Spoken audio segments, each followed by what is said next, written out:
Rain hammered the filthy sidewalk as thunder echoed off the downtown towers. A bearded man, no older than 30, sat beneath a flickering overpass light, his back pressed to a graffiti-covered pillar. His name was Jace. His clothes clung to him like wet paper, ripped and layered from weeks of wear. Around him were scattered sketches, raw, surreal images of twisted cities and angelic machines. Passers-by averted their eyes. One woman clutched her purse tighter. Jace whispered to himself, "If this world won't see me, I'll create one that does." Nearby, a street vendor turned up the radio. A news anchor declared, "Digital art prices hit another record high today." Jace's eyes lifted. A flicker of something long buried. Hope crossed his face. In his palm rested a cracked phone, battery dead, but not his resolve. This wasn't a man defeated. This was the moment before ignition. Long before the rain and the broken phone, Jace was just another kid in a sleepy Arizona suburb. He was the boy who saw music in color and buildings as living creatures. While others played baseball, Jace drew night after night. His mother, Anna, a waitress with tired eyes and strong arms, would leave late-night sandwiches by his bedroom door. "Keep drawing, baby," she'd whisper, "you've got lightning in your hands." But the world doesn't pay for lightning. At 16, Jace's father left. At 17, Anna's tips couldn't stretch far enough. By 18, Jace was working construction by day, sketching feverishly by night. Art school was a dream that shriveled under rent notices and cracked knuckles. His talent grew, but his world closed in. He never gave up the pencil. Just the idea that anyone would care. Art school sent him one letter, not accepted. Jace didn't cry. He stared at the wall for hours, pencil unmoving.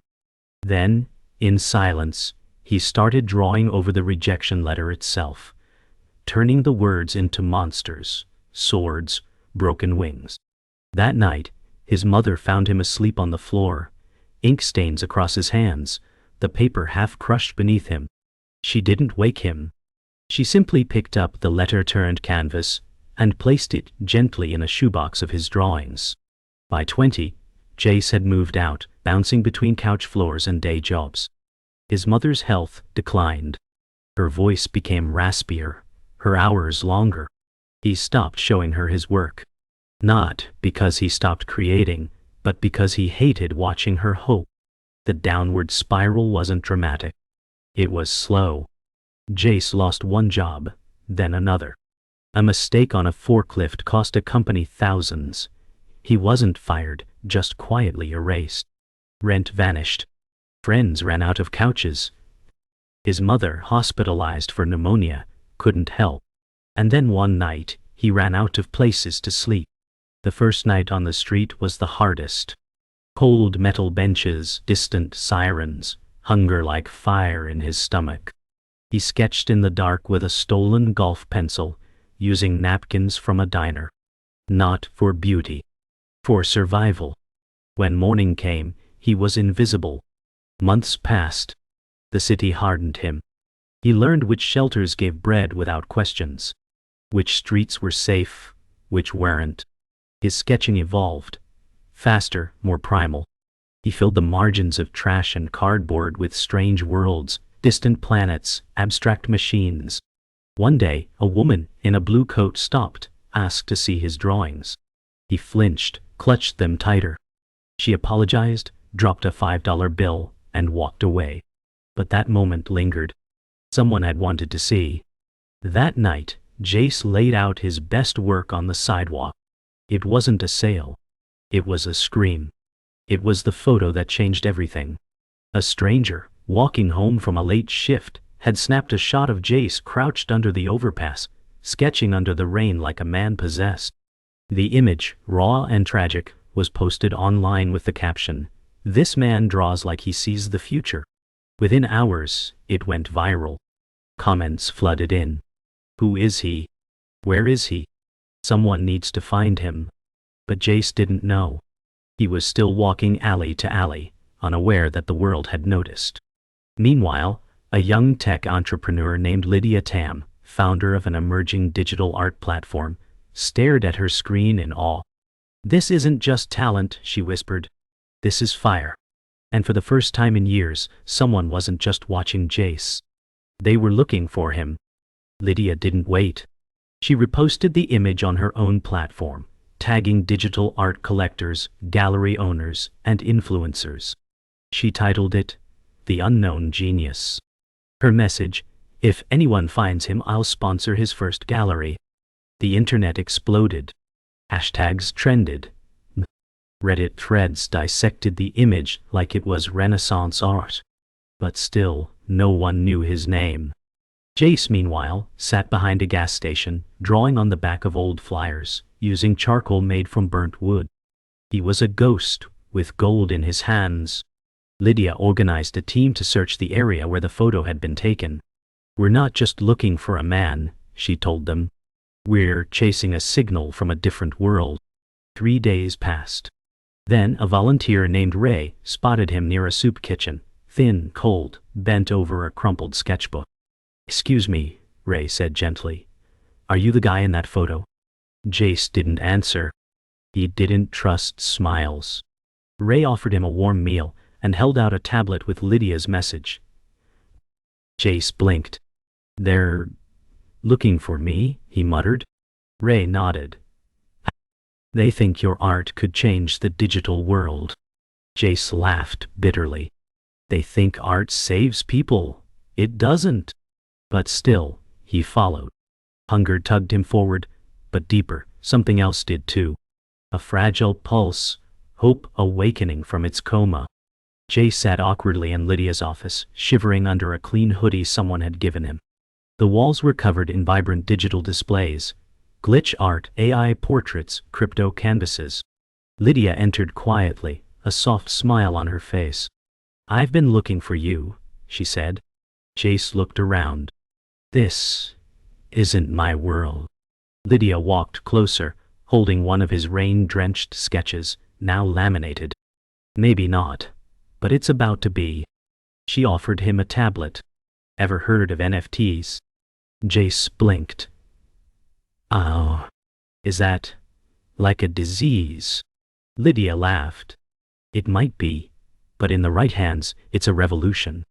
In the following weeks, Lydia guided Jace through everything: digital wallets, crypto minting, online communities. He listened, learned, adapted. His raw paper sketches became digitized masterpieces, layered with motion, light, and symbolism. His first drop, 5 pieces titled "Shelterless Souls," sold out in under 2 minutes. One piece was resold for $80,000. Jace stared at the screen like it belonged to someone else. Lydia said, "You've just become the voice of a generation that's been ignored." Jace whispered, "No, just a guy who finally got heard." And from that moment, the world stopped scrolling. Within weeks, Jace became a myth. Articles called him the Rain Painter. Digital art forums exploded with theories about his symbolism. Collectors begged for commissions. Yet Jace barely spoke. He worked in Lydia's loft studio, headphones on, eyes burning with focus. Each piece was a storm, chaos woven into symmetry. One night, Lydia watched him from the doorway. "You don't have to prove anything anymore," she said softly. Jace didn't look up. "I'm not proving," he replied. "I'm remembering." Each stroke was a ghost. Every layer of light carried the echoes of cardboard beds, soup kitchens, and empty stairs. He wasn't painting from imagination. He was painting from scars. At an underground digital art exhibit, Jace's pieces were projected onto abandoned warehouse walls, 4 stories tall. Guests arrived in tuxedos and sneakers, sipping from neon-lit glasses, pretending to understand what they saw. Jace stood in a shadowed corner, hands in pockets. A critic approached him unknowingly and scoffed, "Too melodramatic. Trauma porn." Jace didn't flinch. He turned and walked out into the rain. Lydia followed. "Why do you let them get to you?" He replied, "Because I didn't paint this for them." She asked, Then who? He stopped under a flickering street lamp. The ones still sleeping in the dark. Lydia arranged an interview with a top digital art magazine. Cameras, mix, lights, Jace hated all of it. The interviewer smiled too much. How does it feel to go from homeless to millionaire? Jace paused, then said, I'm not sure I've arrived anywhere. Just paused in a brighter hallway. The reporter blinked. What do you mean? He stared at the lens. Being poor strips you. Money doesn't clothe you. It just distracts others from your wounds. The interviewer cleared her throat and moved on. That quote would go viral again. But not because of its poetry, because it made people uncomfortable. Jace's old sketches were suddenly worth thousands. Lydia began auctioning the originals. Damp napkins, torn flyers, back-of-bill envelopes, artifacts from his invisible years. One day, Jace stopped her. Don't sell the napkins, he said flatly. Lydia looked confused. They're pieces of your legacy. Jace picked up one. They're pieces of my survival. That evening, he created a private digital gallery. Unlisted memories. No price tags. Just his earliest sketches, raw and silent, for anyone to see. Some cried. Others copied. But no one looked away. In a world addicted to speed and spectacle, Jace offered stillness. Then came the betrayal. A former associate of Lydia's, Damien Knox, suave, cold, launched a rival platform using stolen versions of Jace's early digital works. NFTs with manipulated metadata. They sold for millions. Lydia was livid. Jace was silent. When reporters asked for a statement, he simply said, let him copy the stars. I'll paint galaxies he's never dreamed of. But at night, Jace stared at the screen, jaw clenched. Not for the money, but for the theft of his truth. Lydia sat beside him. You want revenge? He said quietly. No. I want to make something so honest, it scares him. Jace disappeared for 3 weeks. No social media. No releases. Lydia knocked on his studio door every day. No answer. Behind that locked door Jace was creating.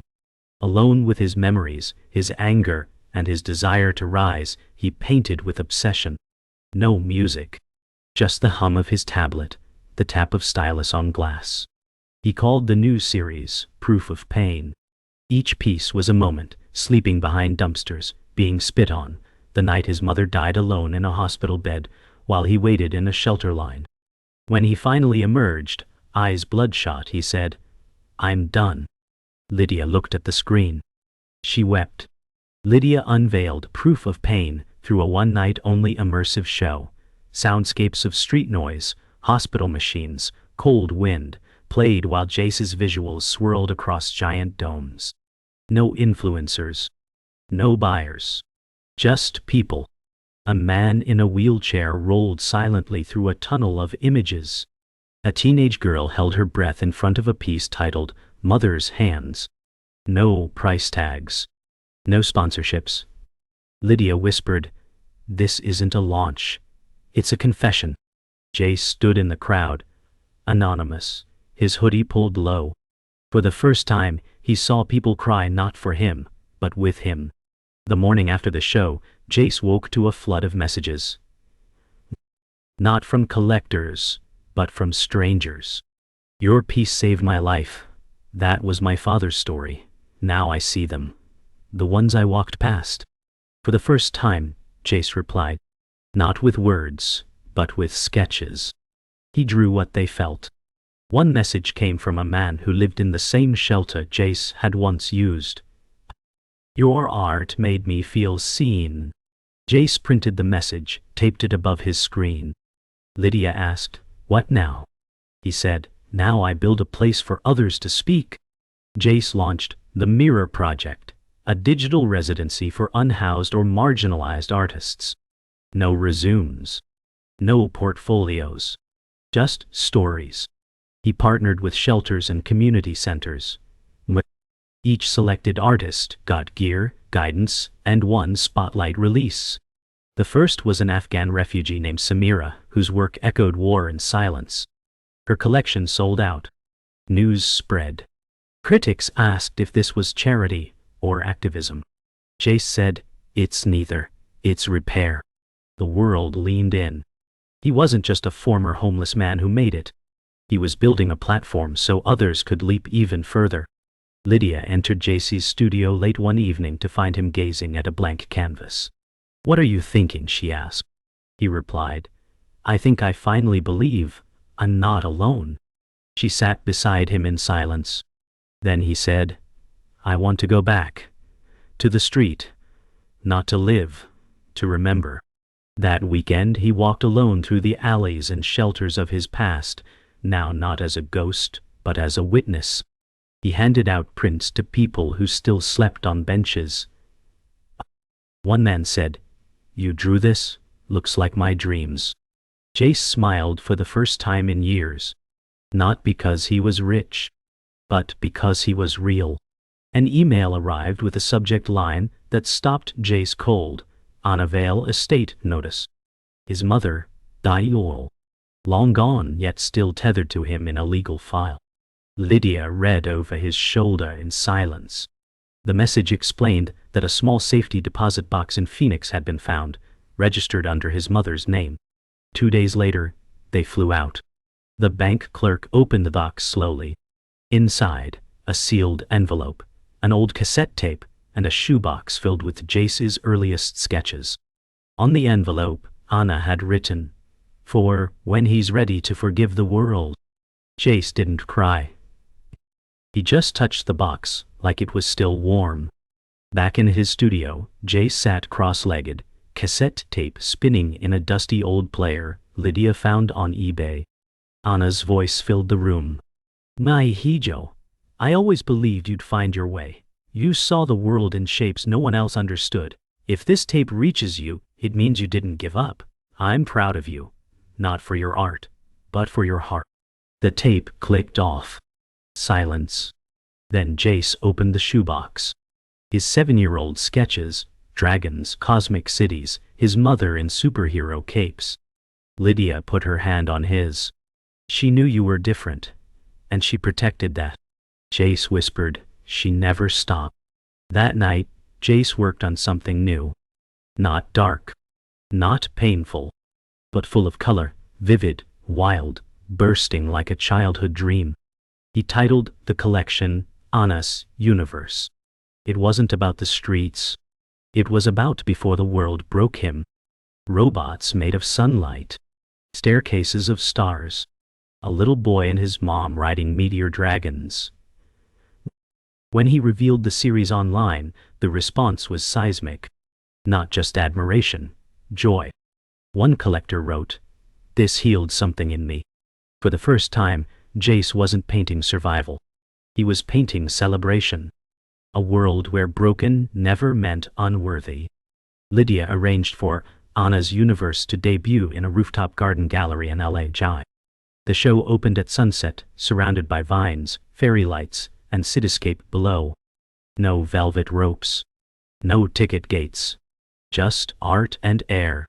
Families wandered in, children pointing excitedly. At the center hung a massive projection of Anna in her cape, arms outstretched in flight.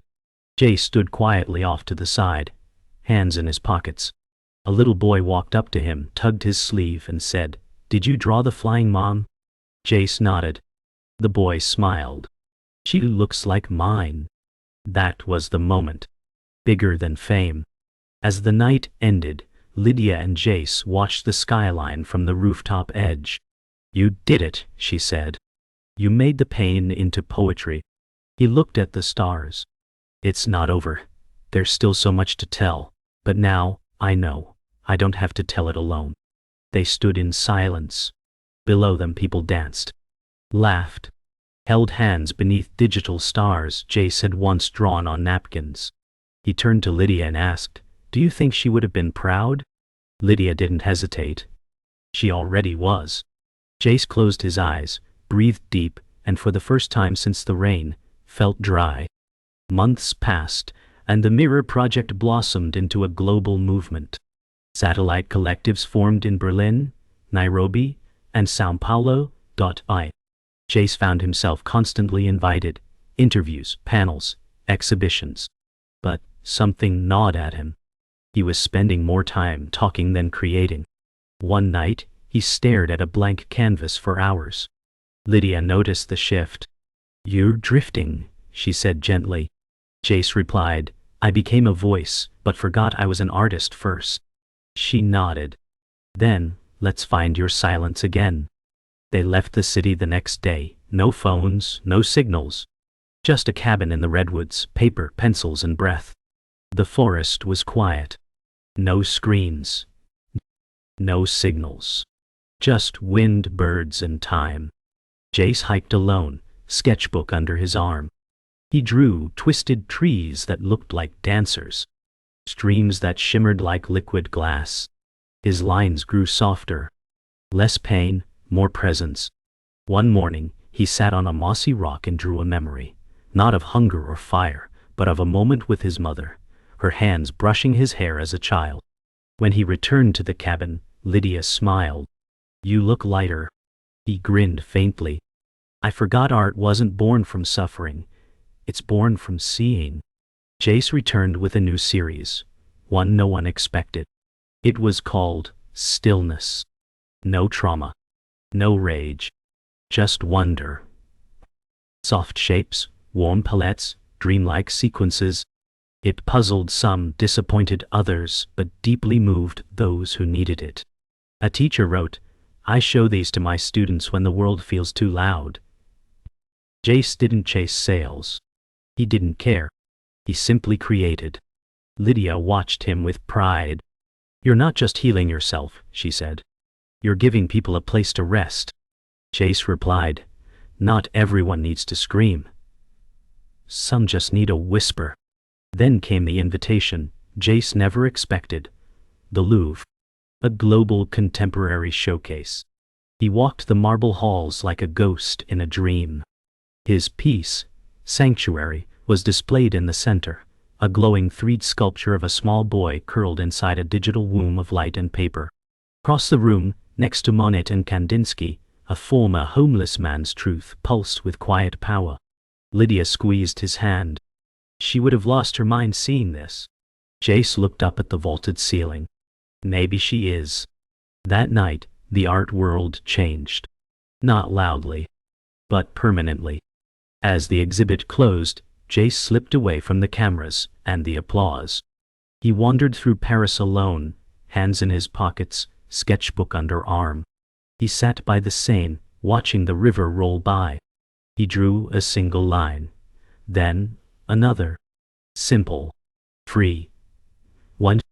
A little boy approached and peeked over his shoulder. "Is that magic?" he asked. Jace smiled. "It used to hurt. Now it just speaks." The boy asked, "What's it saying?"